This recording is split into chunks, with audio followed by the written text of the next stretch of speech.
Olá, minhas amigas, meus amigos, internautas, seguidores, saudações trabalhistas.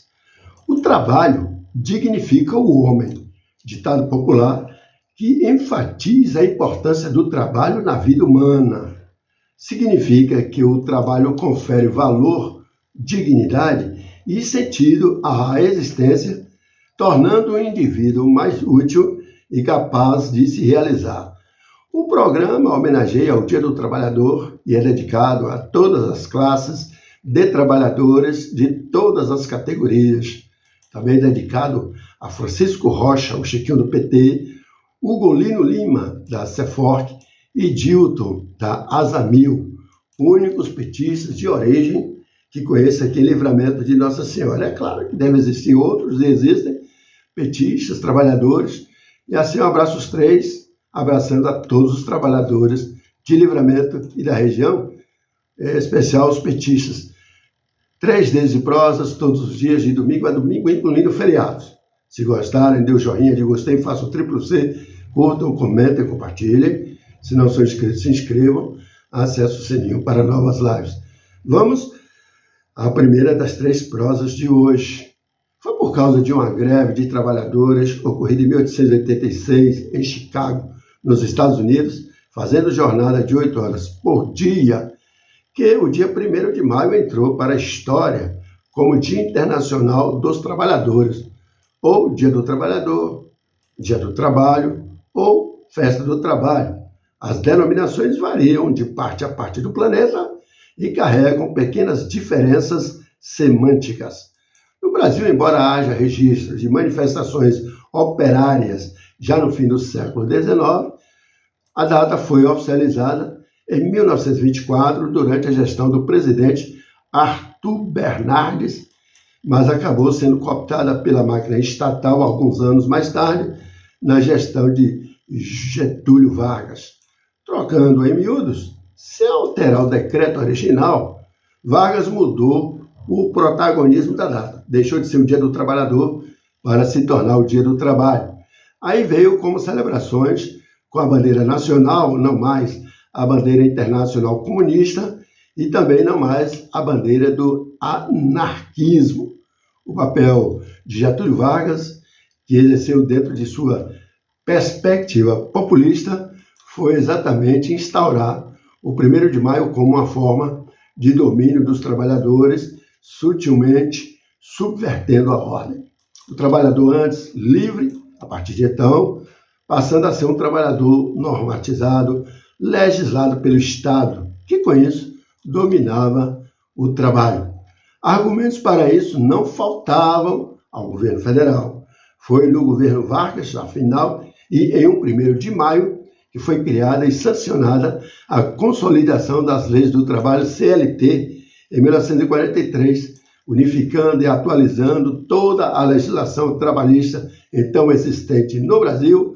O decreto de 922 artigos passou a abranger direitos de boa parte dos trabalhadores, com determinações sobre durações da jornada, segurança do trabalho, previdência social e férias, além da fixação do salário mínimo.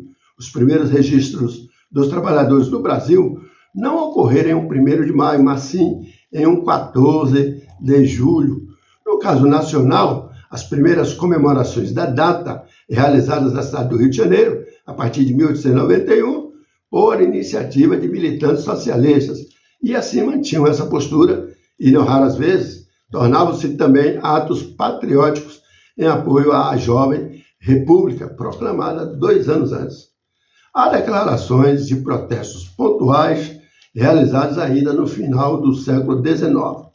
Tem-se o registro de que a primeira celebração do tipo ocorreu em Santos em 1895, por iniciativa do Centro Socialista de Santos, junto aos trabalhadores portuários. Mas cada vez mais, o 1º de maio é cada vez menos um festejo político e cada vez mais um feriado de lazer, de descanso. Vamos à prosa de número 2. Não basta o Brasil ter o 2º Congresso Nacional mais caro do mundo. Cada um dos 513 deputados brasileiros e dos 81 senadores, cada um deles custam mais de 7 milhões de dólares. 7 milhões de dólares e não de reais para cada um dos deputados. 6 vezes mais que um parlamentar francês. Por exemplo, agora a intenção do Congresso é aumentar ainda mais o número de parlamentares. A Câmara dos Deputados vai pautar para a próxima semana um requisito de urgência que trata da redistribuição das cadeiras entre os estados e o Distrito Federal. Como determinado pelo Supremo Tribunal Federal, a Casa deve aprovar a criação de novos mandatos.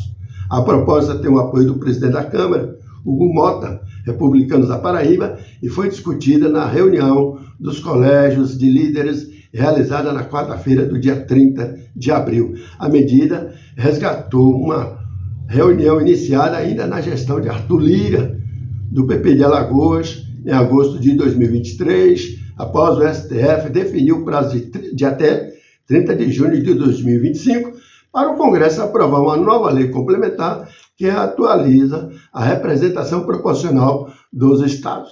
De acordo com estimativas preliminares, estados como Paraná e Santa Catarina ganhariam 4 cadeiras a mais, cada um.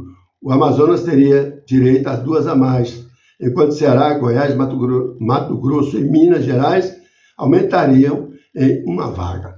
Por outro lado, perderiam espaço Rio de Janeiro, Bahia, Piauí, Rio Grande do Sul, Alagoas, Pernambuco e Paraíba. Este último é a terra reduta eleitoral de Hugo Mota.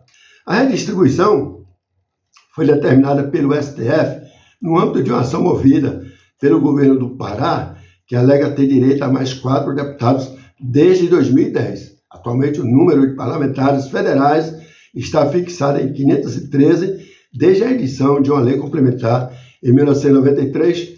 A votação de urgência deve ocorrer na próxima semana. O mérito da proposta, se houver aumento no número total de deputados ou apenas redistribuição entre estados, deve ser debatido até o final deste mês de maio que se inicia. Vamos agora à prosa de número 3, a última. Na última live, tratamos sobre a ameaça de transformar a bandeira 2 em tarifa de energia elétrica permanente. Tratamos também sobre emendas jabutis inseridas na lei das eólicas offshore. Pois bem, as emendas jabutis, como são chamadas as emendas em relação com o conteúdo original do projeto de lei, foram inseridas na lei das eólicas offshore, que regula a produção de energia eólica em alto mar. Essas emendas envolvem a inclusão de subsídios para a produção de energia de fontes não renováveis, como gás natural e carvão, e impõem custos adicionais para os consumidores. Esses custos previstos, além de encarecerem a conta de luz, vão contra a agenda climática do país, que busca incentivos ao uso de fontes de energia limpa e renovável. O Congresso Nacional terá a oportunidade de analisar o veto na data de 27 de maio, e caso ele seja derrubado, as emendas voltam a valer com impactos diretos no custo da energia. E é este o problema.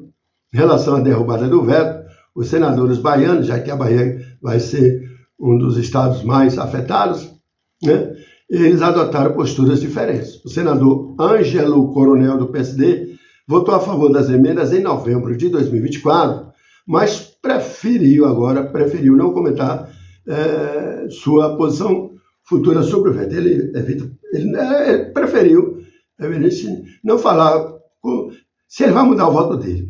Já os senadores Jacques Wagner, do PT, e Otto Alencar, do PSD, se manifestaram contra as emendas e melhorias à manutenção do veto presidencial. Otto Alencar criticou a inclusão das emendas, afirmando que não faz mesmo sentido destinar subsídios a usinas de carvão, gás e termoelétricas, contrariando a legislação que regula a produção de energia limpa, como a energia eólica. O sistema de bandeiras tarifárias no Brasil, criado para ajustar os custos de energia de acordo com a disponibilidade hídrica, pode ser acionado quando há escassez de chuvas. O modelo utiliza termoelétricas mais caras para operar, para garantir o fornecimento de eletricidade durante períodos de seca. A bandeira vermelha patamar 2, em particular, é acionada em momentos de alta demanda e baixas chuvas, resultando em custos adicionais para o consumidor. Mas a gente pode ver que, de repente, né, esse aumento, essa questão do veto, pode tributar ainda mais a tarifa de luz e a bandeira 2 passar a valer como tarifa mensal e não apenas emergencial por questão climática, ou seja, a cada 100 kWh consumidos, se o consumidor paga de 40 a 80 reais em média, passará a pagar 120 a 140 reais. Se gostaram desta live, ajude-nos compartilhando o programa 3 Dedos de Prosas. Recomendam, curtem, compartilhem, acesse o sininho para a notificação de novas lives. Um abraço!